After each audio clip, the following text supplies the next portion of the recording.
Europe 1, on va se gêner. Le livre de la semaine.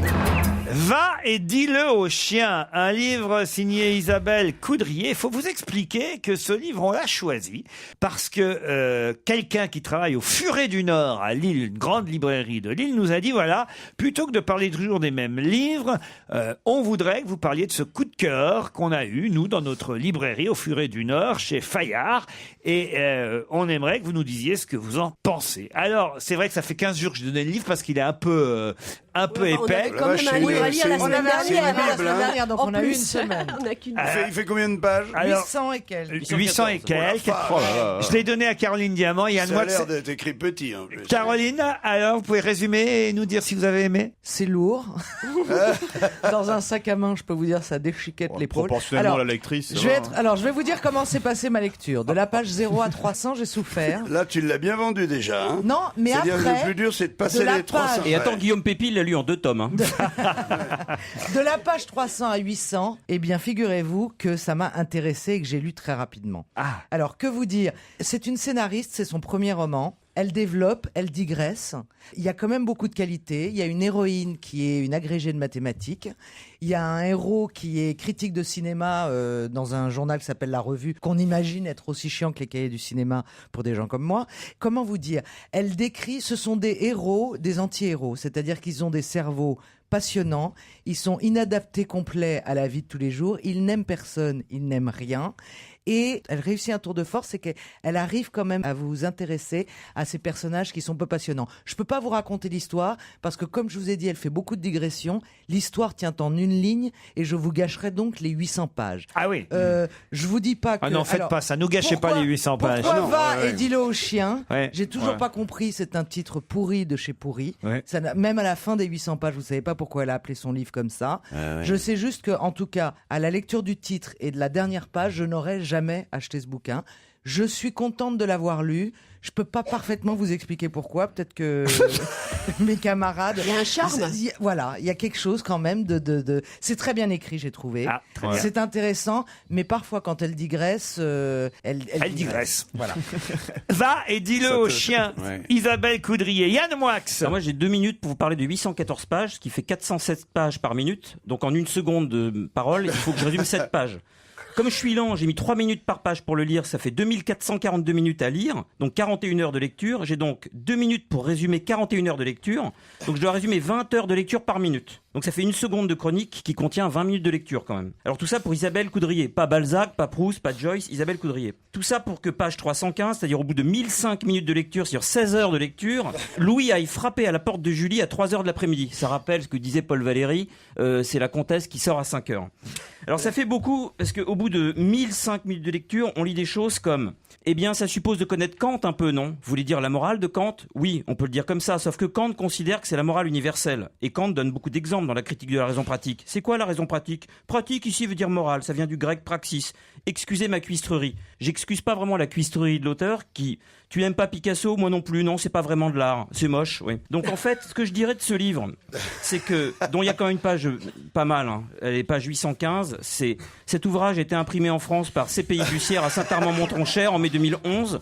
Je dirais, comme disait Peggy, à propos de Kant, puisqu'on est dans Kant, Peggy disait, le kantisme a les mains pures, mais il n'a pas de mains. Et je dirais, voici un gros livre, mais il n'y a pas de livre. Oh, quelle horreur! C'est méchant! Moi, je suis pas du tout d'accord. Moi, le livre, je l'ai donné à mon chien, il adorait le titre. Et puis pour le reste, il a pas voulu continuer. Va et dis-le aux chiens. Bah, Caroline Diamant, Non, il il y a n'est quand pas même aussi un- sévère. oui, parce qu'il y a Bah, quand ils vont même être un contents truc- au Furet du Nord de nous confier Non. Il y a quand même un truc qui est intéressant, qu'il n'y a pas beaucoup souvent dans les livres qu'elle a fait. Moi, j'ai trouvé que c'était sympathique. Dans la dernière partie de son livre, c'est elle résume, elle explique elle décrit des faits donc réels. Moi, j'ai trouvé qu'elle C'est était bien dans la nullissime. psychologie. Le modèle, c'est la montagne magique de Thomas Mann. J'ai vu la montagne, j'ai pas vu la magie. Non, mais ça n'a rien à voir. Le débat est pas au même niveau, vous voyez bien. Non, mais tous les dialogues sonnent faux. Quand Non, elle mais c'est était pas ça, petite, elle Fabrice. jouait avec une petite Non, mais caisse Fabrice. de caissière. Tu vois, c'est autre chose. Je veux dire, c'est. Non, mais il y a rien Il y de avait pas plus. les Bah oui, mêmes mais c'est ambitions. ça que veut Laurent. Il y a un moyen, avec non, mais des il y a un moyen de intellectuels qui savoir donnent si leur un livre est bien ou pas, de manière générale, c'est d'aller voir les dialogues. C'est comme au cinéma. Les dialogues, on a l'impression que ce sont des fiches de Sciences Po qui ont été remplies de tonnes de descriptions dont le style a l'air de dater de 1954. Les dialogues sonnent tous faux. Et le pire dans un livre, c'est quand il n'y a pas le moindre humour. Ça se prend au sérieux, c'est vraiment la cuistrerie à l'état le plus pur. Je connais un peu la fille qui a écrit le bouquin. Son père est libraire dans le nord de la France d'ailleurs. Et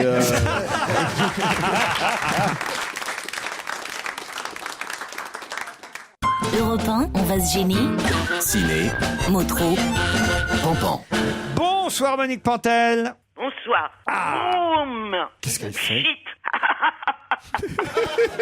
Je vous ai résumé la vitesse de Drive, le vent de fraîcheur de Skylab, la rigolade de Bienvenue à bord. Mes films préférés de la semaine. Ah, il y a plutôt des bons films alors cette semaine. Pour moi, mais pas pour les autres. Hein. Alors commençons par Bienvenue à bord, cette comédie avec Franck Dubosc, Valérie Lemercier et Gérard Darmon, entre autres. Alors moi, j'y allais reculons, parce que les gens intelligents disaient que c'était très con. J'y suis allé quand même. Miracle in Atlantico. C'est très rigolo. Ben oui, moi aussi. Oui, c'est rigolo. Moi aussi, je me suis bien marré, moi. Alors, voilà. Et puis, il est très sympa, notre Franck Dubosc.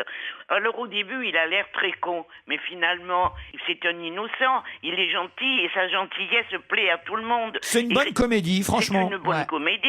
Et alors, les gens dans la salle, ils étaient morts de rire. Et c'était aussi rigolo ce qu'ils disaient, les gens. Parce qu'il commentait tout ce qui se passait à voix haute. Un mari disait à sa femme, parle moins fort. Quoi? Parle moins fort. C'était rigolo. Et sur l'écran, ce qui se passait me faisait rire. J'ai passé un très bon moment. Bon. Le Skylab, un autre film français, signé Julie Delpy. Eh ben, c'est très rafraîchissant. C'est mignon comme tout. C'est joué par des acteurs délicieux. Il y en a toute une tapée d'acteurs que je vous nommerai pas, mais ils sont délicieux. Julie Delpy, Eric Elmosnino, par exemple. Bernadette Lafont, la grand-mère, géniale. Horatica, Noémie Lovski. Ah oui, c'est très très marrant. Ça se passe en 1979, dans une grande maison d'été en Bretagne. On attend, on a peur, tous peur que le Skylab, le fameux machin, le laboratoire américain s'écrase. Ils ont tous très peur. Et pendant ce temps-là, ils s'amusent quand même. Et c'est très mignon. La petite héroïne est charmante. Sur la plage d'à côté, il y a des nudistes. Elle découvre un beau nudiste de 15 ans avec son zizi bien placé. C'est très mignon. Bien placé, ce qui est rare. Si, c'est assez drôle. Ouais. Vous aussi, ça vous a plu? Oui, oui, j'ai trouvé ça tout à fait charmant et pas que charmant d'ailleurs, parce qu'il y a, c'est l'époque où les gens s'engueulent à propos de la guerre d'Algérie, etc. Et effectivement, comme c'est une énorme famille, ils sont 25 en tout, donc il y a évidemment toutes sortes d'opinions qui s'expriment parfois assez violemment. Donc il y a des tas de scènes, des scènes tendres, des scènes drôles, des scènes violentes, et c'est filmé de façon assez classique, mais tout à fait efficace. C'est très très bien. Drive. Alors ça, c'est un film étranger. Étrange aussi. Étrange Non, aussi. c'est pas étrange. Un film quand américain, Drive, avec Ryan La Gosling. coqueluche, le nouveau irrésistible beau gosse de Hollywood, Ah ouais. il est sensationnel. Il paraît, hein, il paraît. Ah oui, il est formidable. Il nous coupe le souffle dans ce thriller à 300 à l'heure. Et en plus, il a bon cœur pour aider une pauvre femme qui a perdu son mari par sa faute à lui. Enfin, on peut pas raconter tout. Il va être obligé d'éliminer un à un les gangsters. Et lui, il est chauffeur pour les gangsters la nuit et cascadeur le jour pour le cinéma. Et donc, il va être obligé de tuer tout le monde. Ça va saigner. Alors, au moins, on s'ennuie pas. On est scotché. Ah, c'est réussi, alors, Non, mais Drive. c'est très réussi. Très, très réussi. Alors oui, c'est très réussi. Et alors moi, ce qui m'a surtout étonné, c'est la réalisation de ce film qui ne ressemble à rien. C'est-à-dire, il y a vraiment une nouvelle façon de filmer dans ce film-là. C'est-à-dire que il y a des accélérations extraordinaires, il y a des courses de voitures, hein, des choses qui sont, enfin, ouais, des courses, on peut dire ça, on va résumer ça comme ça, qui sont extraordinaires. Et puis d'autres moments où on est complètement ralenti dans l'histoire Mais c'est la d'amour, vie, etc. ça. Et voilà, et c'est vachement, c'est filmé de façon complètement intériorisée, j'allais dire. Je trouve pas les mots parce que c'est Il est quelque connu, chose de le complètement réalisateur nouveau. Non. Et le personnage ne dit pratiquement pas un mot de tout le film, et ça donne une espèce de dimension, tout ça, une espèce de dimension Allez. dramatique et Oui, ça fatale suffit à la moto. qui est très étonnante. Alors, oublions Drive à un moment pour un autre film américain avec Daniel Craig, James Bond, mais là qui ne joue pas James Bond. Dream House, ça s'appelle. Eh bien, c'est extrêmement con. Il y a un casting T'as pas de chance, Daniel Craig. un casting d'enfer, il y a, hein, pour un film incrédible.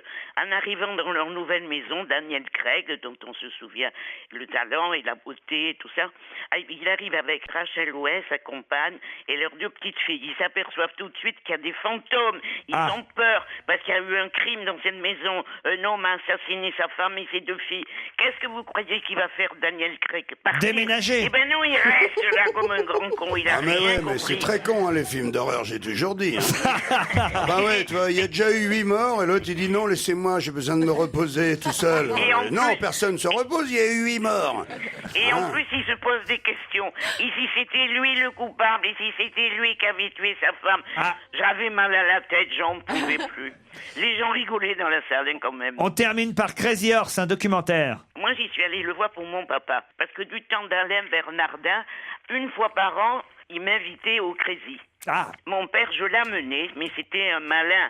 Il me disait, mais qu'est-ce que tu m'amènes voir ce spectacle? C'est pas des filles nues, elles sont habillées. Mais non, elles sont nues, c'est des jeux de lumière. Il n'aimait pas ça du tout, mon père. Alors, Ouais, c'était un vieux pervers, surtout. Eh ben, alors c'est très bien le documentaire. Hein. Ouais, c'est bien. C'est pas du surgelé, c'est un vrai plat frais.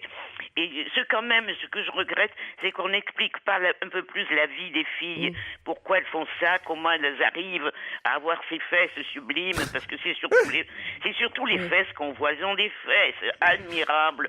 Il n'y a pas un poil, on voit rien. C'est gênant, écoute.